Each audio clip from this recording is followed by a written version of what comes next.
What's the best example of FIU money you've seen? 1. Billionaire Howard Hughes reserved the top 2 floors of the Desert Inn in Las Vegas for 10 days. When his 10 days were up, the hotel asked him to check out. He wasn't ready to leave, so he bought the hotel and stayed there for 4 years. My favorite thing he did was buy a local television station so he could call them up at night and tell them to play whatever movie he felt like watching, like it was his own private Netflix decades before streaming existed. He made them play Ice Station Zebra over 100 times. 2. Ferruccio Lamborghini. Back in the days, he got rich building tractors, and he bought himself a Ferrari, because he's Italian, and it was the thing to do when Yo became successful. Unfortunately, sports car clutches back then were crap, and failed often. He went to Ferrari himself and said he could fix the problem, and was told to go back to his tractors because he knew nothing about high-performance cars. The wiki says he made cars to compete with Ferrari and the others, but in reality, he did it to spite Ferrari. Starting a car factory to spite someone, epic level of FU. 3. Kerry Packer. He frequented a particular casino often. One night after a good run he wanted to tip the dealer. She declined as per casino policy, so he asked to see her supervisor, who affirmed that it was against company policy for employees to accept tips from clientele. He demanded that they fire her or he'd never come back. They obliged. He then said, well, now she's not an employee, I can tip her, and gave her a ridiculous sum of money. The supervisor obliged. Kerry then said, hire her back again or I'll never come back to your casino. She got her job back and pocketed the tip. 4. I used to work with companies that build super yachts. Several times, the interior of a vessel has been finished in 500K plus worth of marble,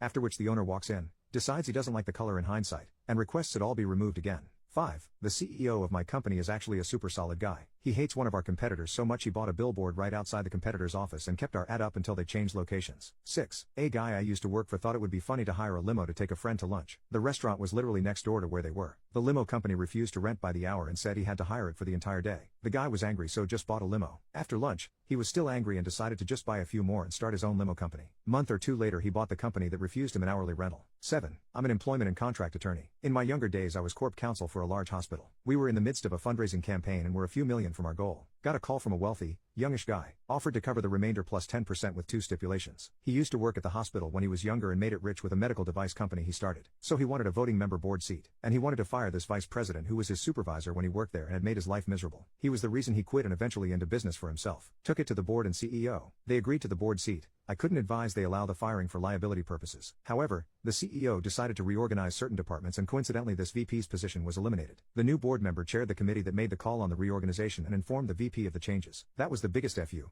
long-term grudge I ever saw. 8. My uncle bought a 900K small shop back in 2012. Cash, just so it wasn't torn down because he liked to go there as a kid. Literally just an abandoned small store in downtown Evansville. 9. I worked at a high-end eco resort some time ago. We spent weeks preparing for some guests who'd booked up half the resort for him and his family, doing a bunch of renovations and changes in the cabins and rooms because the guy was very picky, but he was spending a lot, so whatever. We even rebuilt the motor on another boat and outfitted it for down rigging because they needed 3 fishing boats. The guy shows up for his reservation, and the first thing he does is start cussing out and belittling the girl at the front desk. The owner walked in to see what his problem was and the guy proceeded to poop on the front desk girl to him. So the owner just said, I'm terribly sorry you feel that way. We will give you a full return on your deposit so you can find somewhere better to stay. The guy's face goes white, and he starts apologizing and pleading with him, but the owner doesn't care. The guy had to go out to the parking lot and explain to his entire family how his garbage temper effed up their 1-week vacation and they'd have to find somewhere else to stay. The owner couldn't give a F how much extra money he had spent. He wasn't taking that poop, and more importantly, he wasn't going to make the staff take that shift. He wasn't my favorite boss, but that is something I respect. 10. Notoriously Mark Cuban literally getting fined for saying F on a broadcast, finding out the fine goes to charity and saying it again.